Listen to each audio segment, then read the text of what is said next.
90 के दशक की एक हसीन अदाकारा और नृत्यांगना जिनकी खूबसूरती उस दौर के लौंडों के दिल में हलचल मचा देती थी।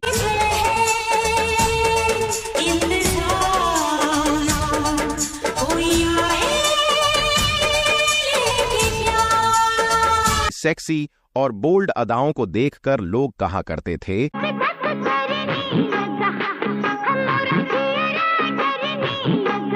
लेकिन क्या आप जानते हैं कि एक हमसफर पाने के लिए इन्होंने 5 मर्दों से संबंध बनाए? और क्या आप मानेंगे कि पैसों के लालच में इन्होंने खुद से दोगुनी उम्र एक नामी अभिनेता के साथ जमकर बोल्ड सीन किया?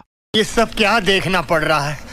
अच्छा है मैं अंधा हूँ। वो अभिनेता इन्हें घंटों तक दबोचता रहा और ये अभिनेत्री गिड़गिड़ाती रही। बाद में मेकअप रूम में जाकर खूब रोई और कसम खा ली कि उस अभिनेता के साथ फिल्मों में काम नहीं करेगी। तो कौन है वो एक्टर जिसने माधुरी दीक्षित की हालत खराब कर दी थी? और क्या है धक धक गर्ल की कंट्रोवर्शियल लाइफ स्टोरी बताएंगे मजाकिया अंदाज में। और भी बहुत कुछ। माधुरी दीक्षित का जन्म 15 मई 1985 को मुंबई में हुआ था। माधुरी दीक्षित की मां लता दीक्षित और पिता शंकर दीक्षित है। माधुरी की बचपन से ही चाहत थी कि वो डॉक्टर बने, लेकिन किस्मत में तो अभिनेत्री बनना लिखा था।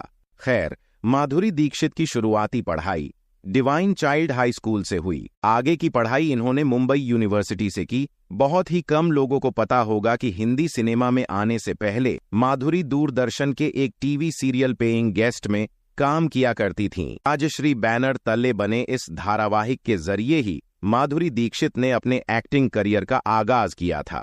इस टीवी में ही उन्होंने अपने एक्टिंग के हुनर की एक झलक दिखाई। पेइंग गेस्ट के पहले एपिसोड में माधुरी दीक्षित दिखाई गई थीं और उन्होंने नीना नाम की एक लड़की की भूमिका को अदा किया था। सिल्वर स्क्रीन पर माधुरी दीक्षित ने साल 1984 में आई फिल्म अबोध के जरिए सिनेमा जगत में कदम रखा था। इस फिल्म में वह बंगाली फिल्म सुपरस्टार तपस पाल के अपोजिट दिखाई दी। उस वक्त माधुरी की उम्र महज 17 साल की थी। हालांकि ये फिल्म कुछ खास चल नहीं पाई थी। उनके शुरुआती करियर में कई ऐसी फिल्में आईं जो कि असफल रहीं। उन्हें हिंदी सिनेमा में पहचान फिल्म तेजाब से मिली। इस फिल्म में उन्होंने बेहतरीन एक्टिंग की थी, जिसके लिए उन्हें फिल्म फेयर पुरस्कार का पहला नॉमिनेशन मिला था। इस फिल्म का गाना 1 2 3 एक आइकॉनिक गाना माना जाता है। इस फिल्म के सफल होने के बाद उन्होंने कभी भी पीछे मुड़कर नहीं देखा और इसके बाद बैक टू बैक उन्होंने कई हिट फिल्में दी, जिनमें तेजाब, राम लखन,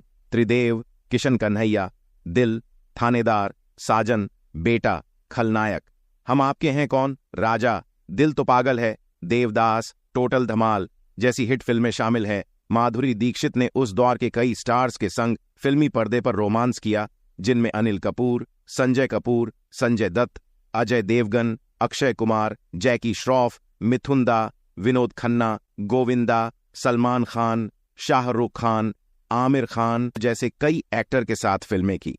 हालांकि इनकी जोड़ी सबसे ज्यादा अनिल कपूर के साथ पसंद की गई। जीना नहीं मुझे है मरना। दोनों ने करीब 18 फिल्मों में साथ काम किया। अब बात करते हैं इनकी कंट्रोवर्सी लाइफ की। ये बात साल 1988 की है, जब अभिनेता फिरोज खान माधुरी दीक्षित और विनोद खन्ना को लेकर फिल्म दयावान बना रहे थे। फिल्म दयावान में माधुरी दीक्षित और विनोद खन्ना की जोड़ी को काफी पसंद किया गया था। इस फिल्म में उनके बीच कई रोमांटिक सीन फिल्माए गए थे, लेकिन उनका किसिंग सीन सबसे ज्यादा चर्चा में रहा था। दरअसल फिल्म को बनाने से पहले फिरोज खान ने माधुरी दीक्षित को समझा दिया था कि तुम्हें विनोद खन्ना के साथ एक इंटीमेट सीन करना पड़ेगा और इस सीन के बदले तुम्हें 1 करोड़ रुपए मिलेंगे। पैसों के लालच में आकर माधुरी दीक्षित वो सीन करने के लिए राजी हो गई। फिल्म के सीन में विनोद खन्ना को माधुरी दीक्षित को किस करना था। दोनों के बीच ये किस सीन थोड़ा लंबा था। ऐसे में विनोद खन्ना उस सीन में इनता ज्यादा खो गए कि उन्हें होश ही नहीं रहा। वो इस कदर बेकाबू हो गए कि उन्होंने माधुरी के होंठ ही काट लिए थे। माधुरी दीक्षित खुद को विनोद के चंगुल से छुड़वाना चाहती थी, लेकिन विनोद खन्ना तो माधुरी दीक्षित के होठों की नरमी चुराने में व्यस्त थे। रहा नहीं जाता, तड़प ही ऐसी है ना। फिरोज खान के बार बार मना करने पर भी विनोद खन्ना माधुरी दीक्षित को छोड़ने को तैयार नहीं थे। किसी तरह फिल्म के क्रू मेंबर्स आगे आए और विनोद खन्ना को माधुरी दीक्षित से छुड़वाया। कहते हैं, तुम चाहे तो मेरी जान मांग लो, लेकिन मुझे तेरी जान नहीं, तेरा जिस्म चाहिए। कि इसके बाद माधुरी दीक्षित मेकअप रूम में जाकर खूब रोई और कसम खा ली कि वे विनोद खन्ना के साथ काम नहीं करेंगी। इसके बाद जब वे इस सीन को फिल्म से हटाने की मांग लेकर अभिनेता फिरोज खान के पास पहुंची तो अभिनेता फिरोज खान ने ये कहकर पूरे मामले से पल्ला झाड़ लिया कि तुम्हें 1 करोड़ रुपए ऐसे ही नहीं दिए थे। शर्त के मुताबिक उस किसिंग सीन को करने के बदले माधुरी को 1 करोड़ रुपए मिले थे। जब ये फिल्म रिलीज हुई तो कोहराम मच गया। खासकर फिल्म के इस इंटीमेट सीन ने तहलका मचा दिया था। उस एक बोल्ड सीन ने इन्हें रातों रात बॉलीवुड की टॉप अभिनेत्री की लिस्ट में लाकर खड़ा कर दिया। लेकिन इस सीन को करने पर माधुरी दीक्षित पानी पानी हो गई थी। अब बात करते हैं इनके अफेयर्स और लव लाइफ की। धक धक गर्ल माधुरी का दिल सबसे पहले संजय दत्त के लिए धड़कने लगा। संजय दत्त और माधुरी दीक्षित 90 के दशक की हिट जोड़ी थी।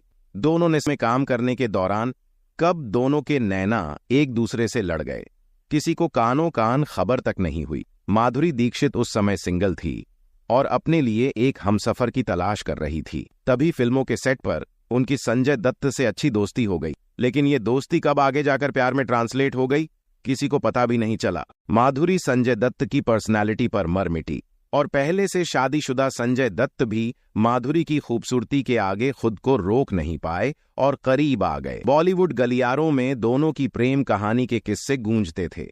दोनों ने कई दिनों तक एक दूसरे को डेट किया। माधुरी दीक्षित इस प्यार को शादी में कन्वर्ट करना चाहती थी।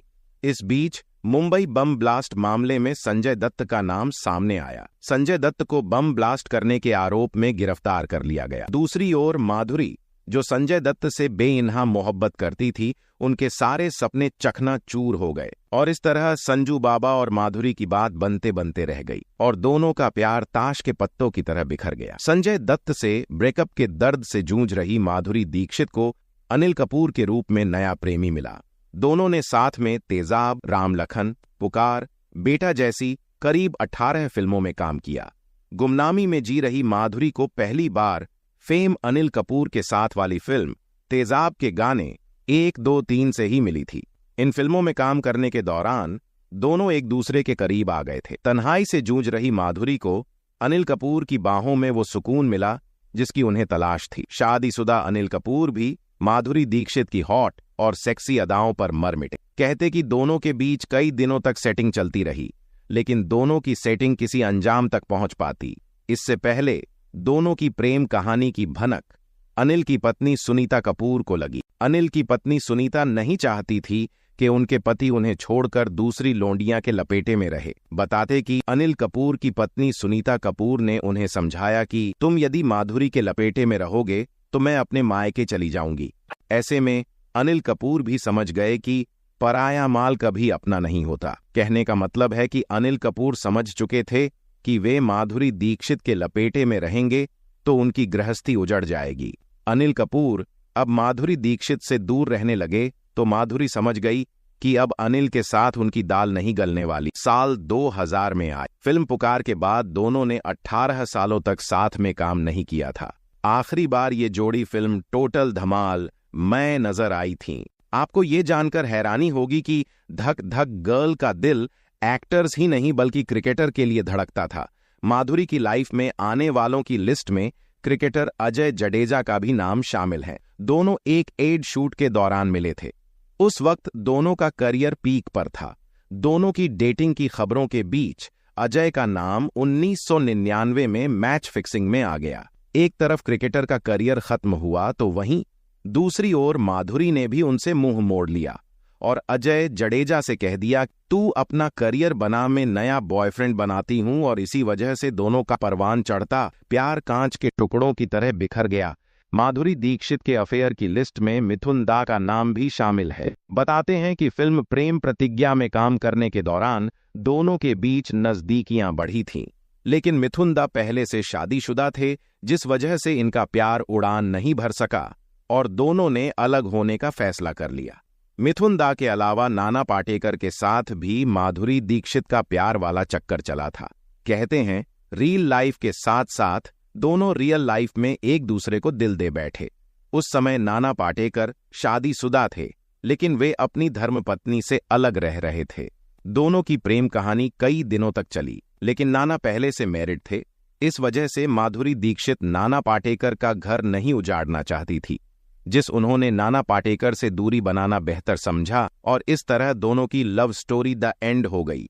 इन अभिनेताओं से संबंध बनाने के बाद माधुरी दीक्षित घर बसाना चाहती थी। इसी दौरान साल 1999 में ही माधुरी अपने भाई से मिलने अमेरिका गई, जहां उनकी मुलाकात भाई के दोस्त डॉ श्रीराम नेने से हुई। महज 3 महीने डेटिंग के बाद ही माधुरी और डॉ नेने ने शादी का फैसला किया। अचानक से शादी कर माधुरी ने हर किसी को चौंका दिया। शादी के बाद भारत वापस आकर पहले तो माधुरी ने अपने सारे अधूरे प्रोजेक्ट को पूरा किया और फिर फिल्मी दुनिया को छोड़ अमेरिका शिफ्ट हो गई। 12 साल बाद माधुरी पूरे परिवार के साथ मुंबई लौट आईं और एक बार फिर से फिल्मों से जुड़ चुकी हैं। माधुरी और डॉ नेने के 2 बेटे भी हैं। आज माधुरी दीक्षित अपने परिवार के साथ खुशहाल जीवन जी रही है। आप माधुरी दीक्षित के बारे में क्या कहना चाहेंगे? कमेंट सेक्शन में जरूर बताइएगा, और ऐसे ही फिल्मी बातों से जुड़े रहने के लिए शेयर, सब्सक्राइब एंड लाइक। मिलते हैं नेक्स्ट वीडियो में।